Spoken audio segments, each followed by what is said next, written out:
Assalamualaikum warahmatullahi wabarakatuh.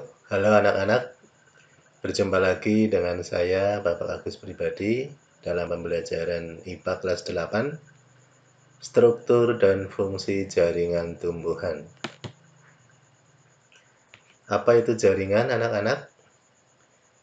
Ya betul, jaringan adalah kumpulan sel yang memiliki bentuk dan fungsi yang sama.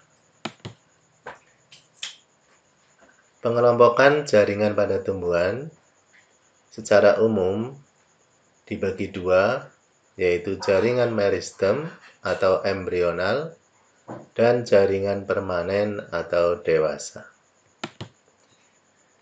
Jaringan meristem adalah jaringan yang sel-selnya mampu membelah diri dengan cara mitosis secara terus-menerus atau bersifat embrional untuk menambah jumlah sel-sel tubuh pada tumbuhan, sehingga tumbuhan mengalami pertambahan tinggi dan volume. Pembagian jaringan meristem yaitu meristem primer dan meristem sekunder. Meristem primer adalah jaringan meristem yang sel-selnya aktif membelah. Terdapat pada ujung akar dan ujung batang, sehingga mengalami pertumbuhan vertikal atau perpanjangan pada akar dan pada batang. Ini contohnya jaringan meristem pada ujung batang. Kemudian meristem sekunder adalah jaringan meristem yang berasal dari sel-sel dewasa, namun aktif membelah lagi. Contoh kambium pembuluh dan kambium gabus. Ini contoh kambium pembuluh atau kambium vaskuler. Ini contoh kambium gabus. Ini contoh jaringan meristem sekunder. Kemudian jaringan parenkim atau jaringan permanen atau jaringan dewasa, yaitu jaringan yang bersifat non-meristematik yang telah mengalami diferensiasi berasal dari pembelahan sel-sel meristem dan memiliki fungsi tertentu. Jaringan dewasa dibagi menjadi jaringan pelindung, jaringan dasar, jaringan penyokong, dan jaringan pengangkut.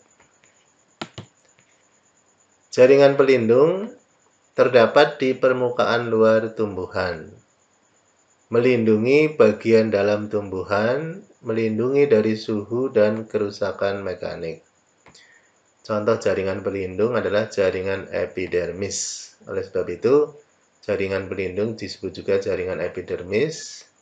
Kemudian jaringan epidermis mengalami modifikasi berupa stomata, sisik, trikom, dan duri. Ini contoh jaringan epidermis dan stomata pada tumbuhan Rhoediscolor. Epidermis, ini stomata. Kemudian yang B, sisik pada durian yang merupakan modifikasi dari epidermis durian. Jaringan berikutnya adalah jaringan dasar. Terdapat pada hampir seluruh bagian tumbuhan, disebut juga jaringan pengisi, berperan dalam proses metabolisme tumbuhan. Contoh jaringan parenkim, sehingga jaringan dasar disebut juga jaringan parenkim. Berdiferensiasi, contoh pada umbi berdiferensiasi menjadi tempat menyimpan cadangan makanan. Pada daun berdiferensiasi menjadi tempat fotosintesis. Ini contoh jaringan parenkim pada umbi kentang. Ini sel-sel parenkim dan ini butiran amilum. Kemudian jaringan penyokong atau penguat menunjang bentuk tubuh tumbuhan. Dibedakan menjadi kolenkim dan sklerenkim. Jaringan kolenkim menyokong tumbuhan muda, dinding sel menebal, tidak merata. Jaringan sklerenkim, jaringan penguat yang permanen, menyokong tubuh tumbuhan tua. Ini contoh jaringan kolenkim pada batang bunga matahari, Helianthus anus. Yang B, jaringan sklereid pada buah pil. Kemudian yang terakhir adalah jaringan pengangkut, terdiri dari silim dan flum. Silim berfungsi mengangkut air dan zat terlarut dari akar ke daun, sedangkan flum mengangkut hasil fotosintesis berupa makanan dari daun ke seluruh tubuh tumbuhan. Ini contoh jaringan silim dan flum.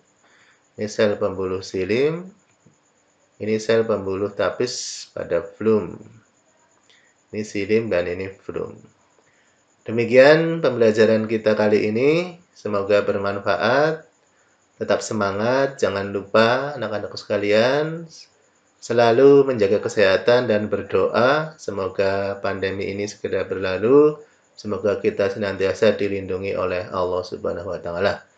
Terima kasih. Wassalamualaikum warahmatullahi wabarakatuh.